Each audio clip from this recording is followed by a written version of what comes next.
Okay, this is a guide on how to solo the world bosses with an enchantment build. I'll be going over everything that I use in this. So I'll be using Fire and Oracle because Fire is my favorite and Oracle is the only current spec for enchantment. For weapons, I'll be using the Harmonic Cane. I don't have the Hyper Rare, or I would use that, but this one's still pretty good. It has medium range and pretty good damage. I would say it's better than the Super Rare you get from the Giant's banner, so if you have it, I'd recommend using this one. Alright, I have all 16 plus 8 runes except for the last one, which is the 15 plus 8, but you can definitely do this with 14 plus 8s or even 14 plus 7s.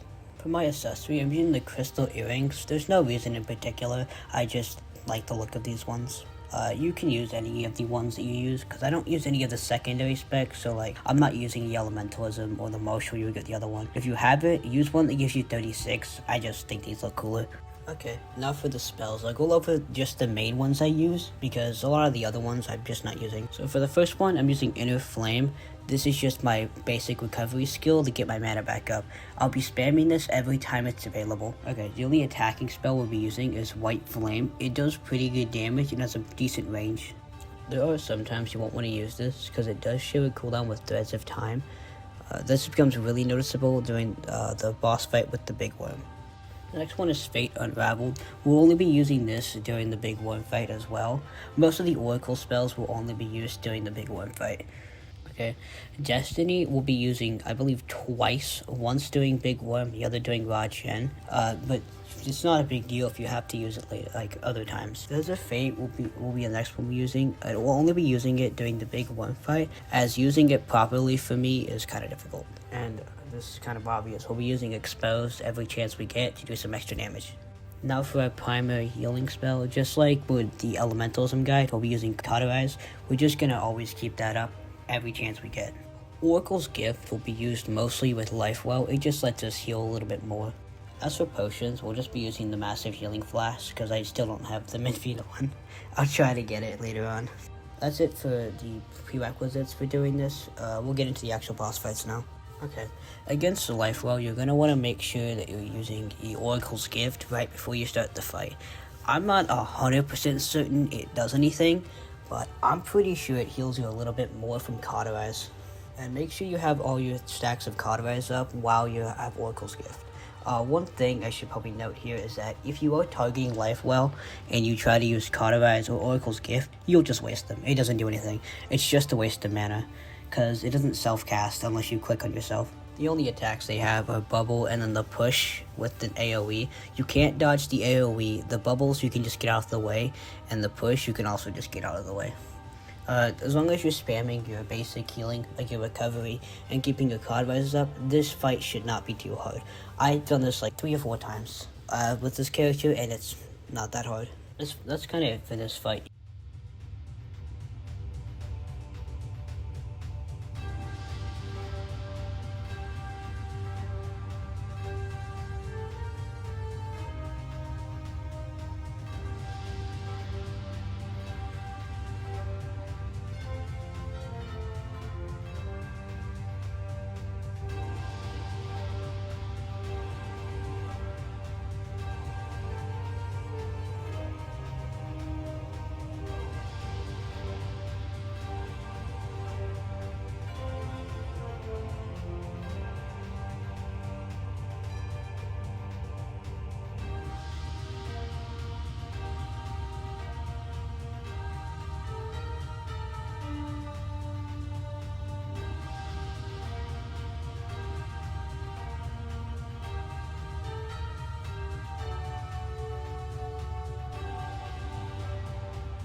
Next up is Goliath.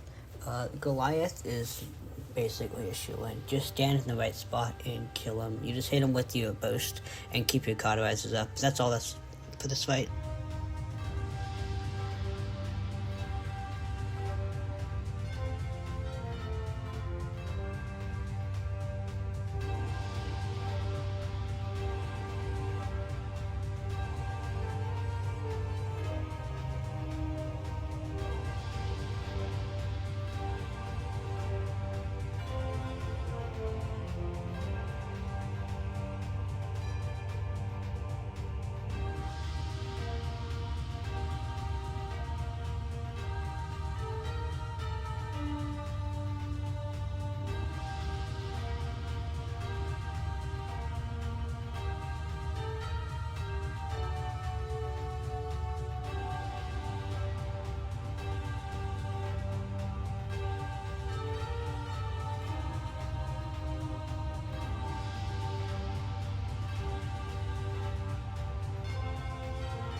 Okay, for Big Worm, I did actually die the first time. I am going to show you my death, because I did have to reset the entire fight, so you can learn from my mistakes and not do what I did.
I'll be honest, I don't know a lot about the Oracle spec. All I know is when I hit Threads of Fate and then hit Fate Unraveled, that I don't die during the big AoE, and that lets me get more attacks off. I'm not sure why that is. I don't really care enough why it is, but before he does the big AoE attack, just hit Threads of Fate and then Fate Unraveled, and you're good. Though do keep in mind, you need to make sure you have your cauterizers out before you use Fate Unraveled, because they do share a cooldown. Now for this fight, I do recommend using Destiny as soon as you can when he does the big AoE, just so that way you can get it down in a moment of, if you misclick like I do a couple times, it's really helpful to use.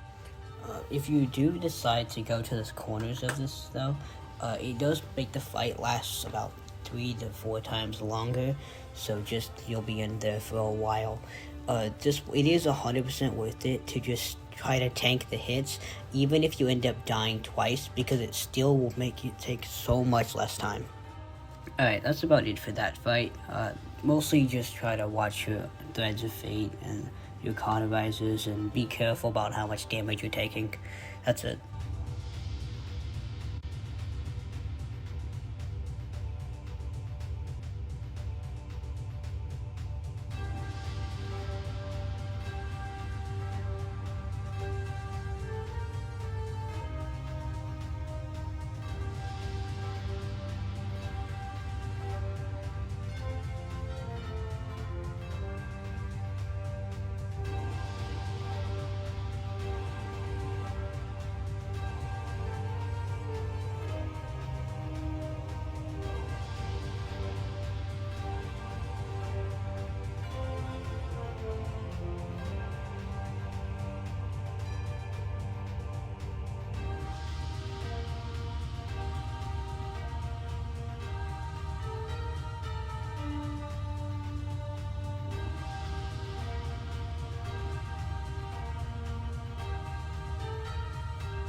For Rajen, he's a lot easier. You can just walk the same path that did the elementals in video, except you can actually step a little bit farther away because you have a longer range. Only thing to note is maybe don't go AFK like I did during this fight, because you will end up dying. That's about it.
Okay, that's it for this. This was a bit of a shorter guide, but I just thought it'd be fun to make. I'll have the next one for evocation, and then I'll do 2 for martial, 1 for the tanking and 1 for the DPS. Even though you probably shouldn't solo the world bosses with a tank, I'll try to figure out how.